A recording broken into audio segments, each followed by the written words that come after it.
I don't think it's any secret that I'm not on board with how Sony handles the Spider-Man series ever since Spider-Man 3, and as my friend Rachel says, don't trust Sony, kids. However, after seeing this movie, might have to reconsider that statement just this once.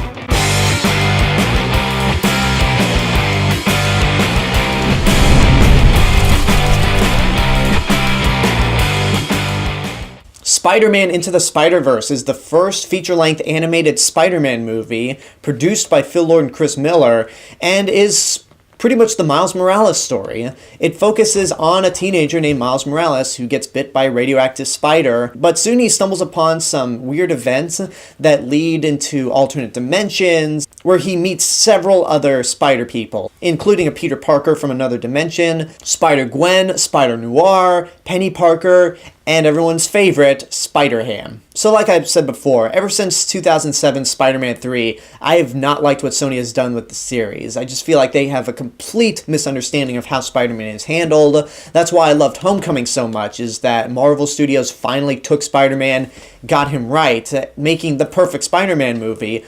But with this movie here, ever since I heard it was being announced, I was going back and forth, because we all remember the Emoji Movie. Absolutely hated it. I think it's one of the worst, if not the worst, animated movie ever made. And before any of you in the comments pull out the food fight card, I'm talking about animated movies from a huge, major Hollywood studio. And Food Fight is like picking on a 5-year-old who doesn't know any better. Yeah, they made something bad, but what were you expecting? So with the Emoji Movie, you can tell why I was skeptical about this coming out. But then the trailers started coming out, and the animation and the art style just looked so gorgeous. It looked like a comic book. And with Phil Lord and Chris Miller on board, one of them being a writer, I thought, maybe this could be something.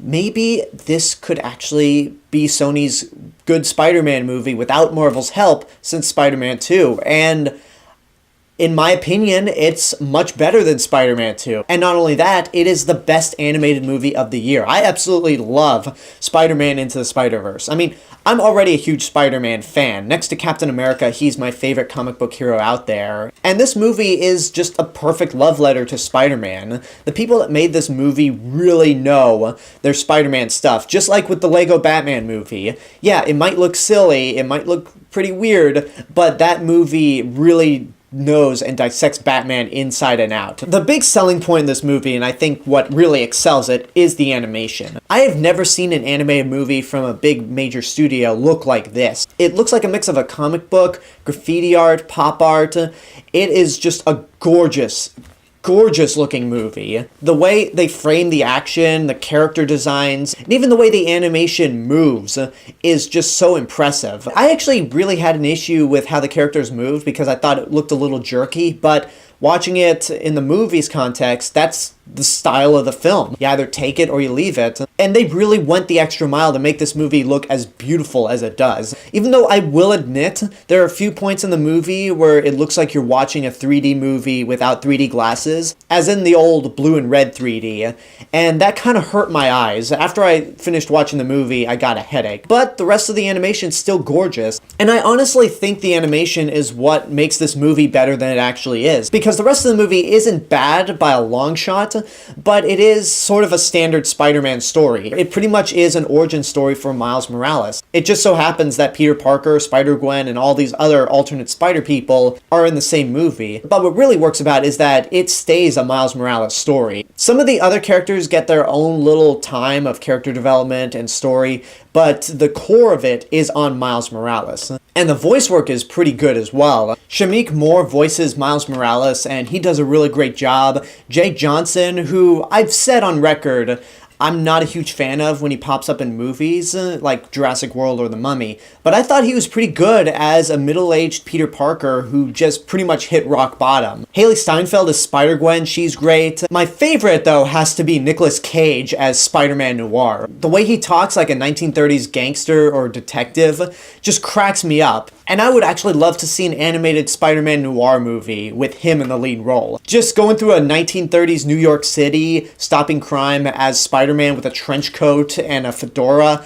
I think it would be an awesome movie. Again, if you get the right people on board, because I know Sony a little sketchy about how they handle their Spider-Man stuff, but if they get the same team who worked on this, I think that could be awesome. Now, for being an animated Spider-Man movie that does have a lot of humor throughout, I mean, it's really funny. I don't think it quite has the Lego movie style humor, but what this movie does really well is the emotion. There are a lot of moments that really will make a grown man cry at points. Whether it's near the end of the movie, whether it's with some of the character motivations, whether it's with people dying in the movie, because there is death happening, and they're not really shy of showing it, or if it's the Stan Lee cameo here. It reminds me very much of the cameo in the Spider-Man game for the PS4, where it's just so perfect and poignant and proves that Spider-Man is his most beloved character, and how important Stan Lee is to the creation of that character.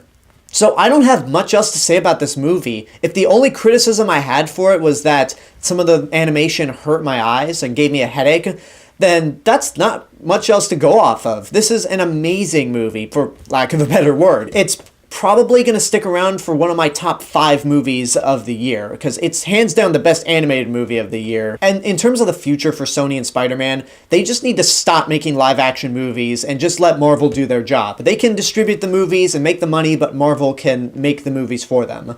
But in terms of the animated stuff, if we're going to get more movies like this, and they're headed up by the same group of people that made this, I'm on board. And yeah, it's worth seeing in your lifetime. It's beautiful, the voice acting's great, the action is very exciting and creative, it's got emotion and weight to it, and it's just one of those moments that reminds me of why I love Spider-Man to begin with. This is the perfect love letter to Spider-Man, and I'd be shocked if there was any Spider-Man fan out there that didn't love this movie.